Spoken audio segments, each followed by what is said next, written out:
Hi there, I'm Zoë Foster Blake, and I wrote a book called No One Likes a Fart. You might have read it and you might not have, which doesn't even matter, because today I'm here to talk about my brand new book called Back to Sleep. It was written by me, Zoë Foster Blake, and it was illustrated by Mike Jacobson. And today, I'd like to read it to you. Shall we begin? Back to Sleep. It's about a little boy named Finn. And if you look closely, you'll see this little cat throughout the whole book.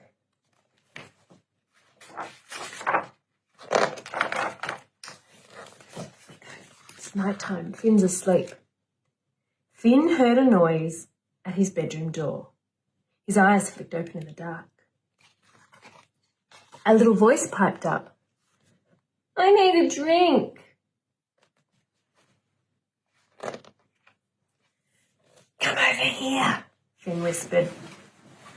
Mummy walked over and stood next to his bed. I'm thirsty, she said far too loudly. Where's your drink bottle? Finn asked, still whispering. It fell down the side of my bed and I can't reach it. Finn sighed. Come on, I'll get it for you. Finn threw his legs over the edge of his bed and plopped down to the carpet.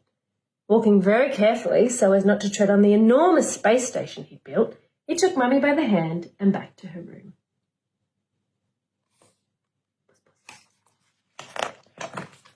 Come on, back to sleep, he said, as Mummy climbed into bed and pulled up her doona.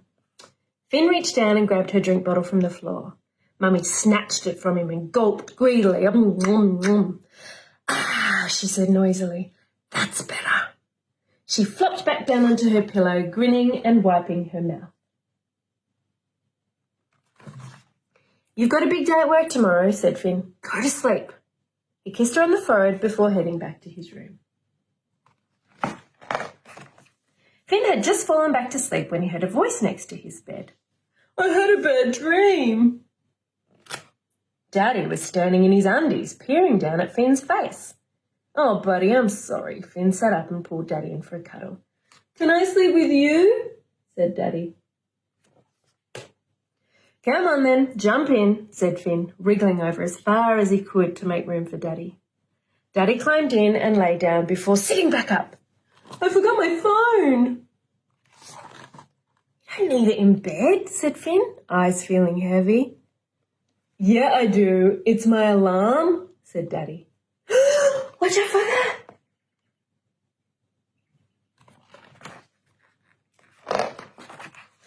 Crunch! Ah! Cried Daddy as he stepped on a certain space station. Oh, no, that hurts. Shh, wait, Clem, hissed Finn. He looked over at his baby sister's cot before leaping out of bed, grabbing Daddy's hand and leading him out into the hallway. Daddy's pretty hurt. But my foot hurts, said Daddy. Shh, Finn hushed. You'll be okay. We don't want to wake Clem, do we? You know what happens when she wakes up. You don't even care about my foot. Finn wiped a tear from Daddy's cheek. Of course I do. Now, how about I take you back to bed and we have a warm-up? That sound good? Can you carry me? Said Dad. Oh, you're getting a bit big for that now, mate. Come on, back to your room. Please, said Daddy. Finn sighed. Okay, come on.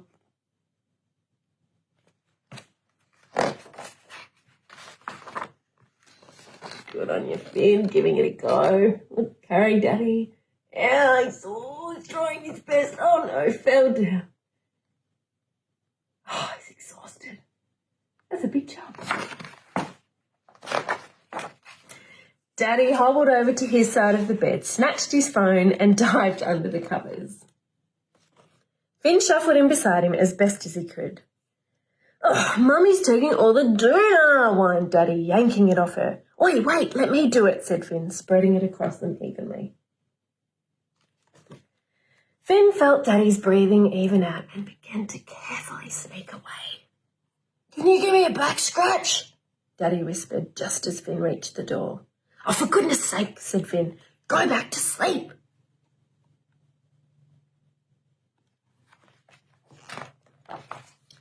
I can't fall asleep without a back scratch. Fine, but then you have to go to sleep, said Finn. He got back into bed and scratched Daddy's hairy back in big, slow circles. When will these two sleep through the night? Finn muttered. When his parents were both finally asleep, Finn padded back to his room, trying not to think about his broken space station. He fell into bed and straight to sleep. In what felt like 5 seconds' time, someone was at his bed. My bed is all wet, sobbed Mummy, and so are my jammies. Dear. Come here, it's okay. Let's clean you up, said Finn, giving her a kiss on the forehead. I should never have let her keep that drink bottle in bed, he thought. They walked back to Mum and Dad's bedroom. Finn got Mummy some fresh PJs and laid out a sleeping bag on her side of the bed. Here, jump in. It'll be fun. Like you're a caterpillar, said Finn, half asleep. I don't want to. I want my sheets, said Mummy. Shh, I just got Daddy back to sleep. I don't want him waking up. In, now. Off you go. Back to sleep. Mummy huffed and reluctantly got into the sleeping bag. Finn zipped her up. Can you lie with me till I fall asleep? She said. Finn took a deep breath. He could never say no to that. She wouldn't be 40 forever. He needed to make the most of these precious years. Squish over, he said, doing his best to fit in the 3 centimetres left in the bed.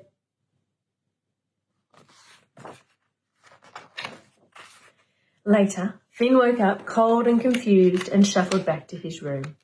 He crept in quietly, careful not to wake Clem, and curled up in his own cosy bed. Finally back to sleep.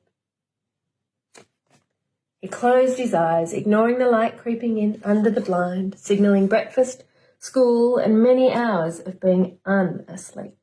Just 1 hour of sleep. That's all he needed. A little snuffle came from the cot. Then a thump. Then a whimper.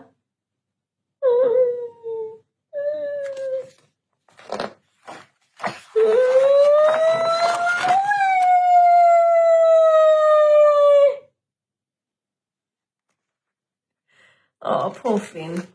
I always feel a bit sad for him. He didn't get any sleep. Anyway, that's my book Back to Sleep. I hope you enjoyed it.